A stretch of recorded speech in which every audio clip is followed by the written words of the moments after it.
আল্লাহ তাআলা সূরাতুল আসর এটি নাজিল করেছেন মক্কি সূরা হিসেবে। সূরাতুল আসর আল্লাহ তাআলা শুরু করেছেন কসমের মাধ্যমে। ওয়াল আসর, ওয়াও শব্দটি অব্যয়টি কসমের জন্য ব্যবহার হয়। আর আসর অর্থাৎ সময়। আল্লাহ তাআলা কসম করেছেন মানুষের জীবনের মধ্যে এমন একটি বিষয় নিয়ে, এমন একটি জিনিস নিয়ে যে জিনিসটি বহুত মূল্যবান, যে এই সময়কে কাজে লাগাবে তো তার জীবন সুন্দর হয়ে যাবে, যে এই সময়কে নষ্ট করবে তার জীবন ধ্বংস হয়ে যাবে। এরপরের আয়াতে আল্লাহ তাআলা বলেন ইন্নাল ইনসানা লাফি খুসর, অর্থাৎ সমস্ত মানুষ ক্ষতির মধ্যে ক্ষতিগ্রস্ত।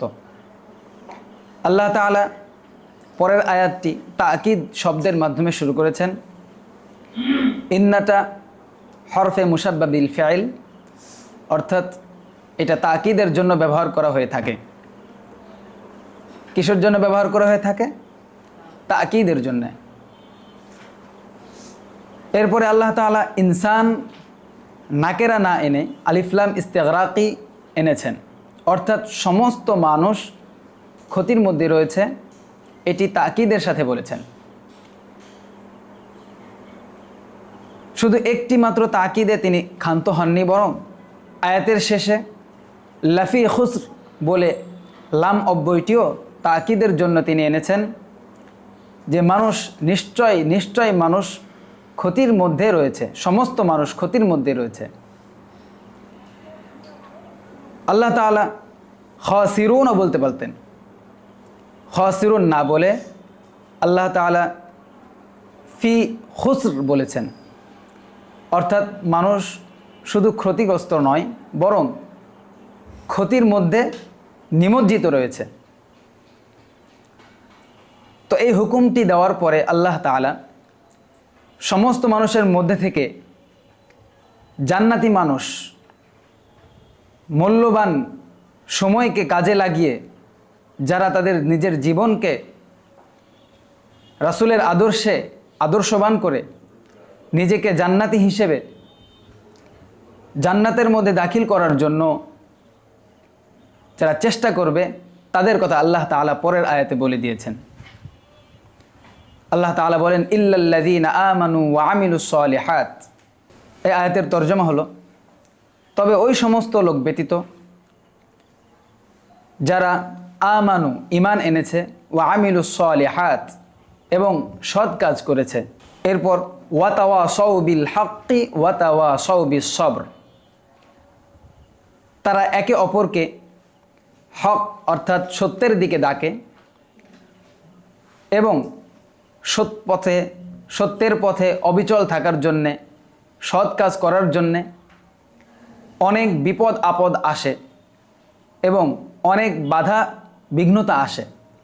এই বাধা বিপত্তির মধ্যে যেন ধৈর্য ধারণ করে থাকতে পারে, এই জন্যে একে অপরকে ধৈর্যের দিকে এবং সৎ কাজের ওপরে ধৈর্যের সাথে যেন করতে পারে, এই ধৈর্য একে অপরকে ধৈর্যের দিকে ডাকে। তো এই আয়াতের আল্লাহ তাআলা শুরুতে যে হরফটি ব্যবহার করেছেন হরফুল ইস্তিসনা, অর্থাৎ সমস্ত মানুষ ক্ষতির মধ্যে, তবে ওই ব্যক্তি যে নিজেকে ঈমানের গুণে গুণান্বিত করেছেন। শুধু ঈমান দ্বারা নিজেকে গুণে গুণান্বিত করলে সে সফল কাম হবে না। এই ঈমান আনার পরে আল্লাহ তাআলা ওয়াও অব্যয়টি ব্যবহার করেছেন, শুধু ঈমানের উপরে ক্ষান্ত না থেকে। এরপরে আল্লাহ তাআলা বলেছেন ওয়া আমিলুস সালিহাত। ঈমান তো আনতে হবে, ঈমানের সাথে সাথে আমাদেরকে নেক কাজও করতে হবে। আমরা যদি শুধু ঈমান আনি, নেক কাজ না করি, তাহলে আমাদের ঈমান আমাদের তেমন কোনো ফায়দা দিবে না। তো ওয়া আমিলুস সালিহাত এরপরে আমরা নিজেরা যে ঈমান আনলাম, নিজেরাই যে আমল করলাম, এই নিজেদের ঈমান এবং নিজেদের আমল শুধু করলে হবে না, বরং এই ঈমানের প্রতি, সৎ পথের প্রতি, নেক আমলের প্রতি অপর ব্যক্তিকে আমাদেরকে দাওয়াত দিতে হবে। এই দাওয়াতের কথাটা আল্লাহ তাআলা ওয়াতাওয়াসাউ বিল হক বলে আমাদেরকে বলে দিয়েছেন যে তোমরা একে অপরকে এই ঈমান এবং আমলের প্রতি দাওয়াত দিবে। এরপরের আয়াতে আল্লাহ তাআলা এটা বুঝিয়েছেন যে তোমরা একে অপরের প্রতি ঈমান এবং আমলের প্রতি যখন দাওয়াত দিবে, যখন ঈমানের প্রতি অটল থাকবে এবং নেক কাজ করবে, তখন তোমরা বিভিন্ন বিপদ আপদে, বিভিন্ন বাধার মধ্যে পড়বে। যখন তোমরা বিভিন্ন বিপদ আপদ এবং বাধার মধ্যে পড়বে, তখন তোমাদেরকে ধৈর্য ধারণ করতে হবে এবং এই আমলের সাথে ঈমানের উপরে অটল থাকতে হবে।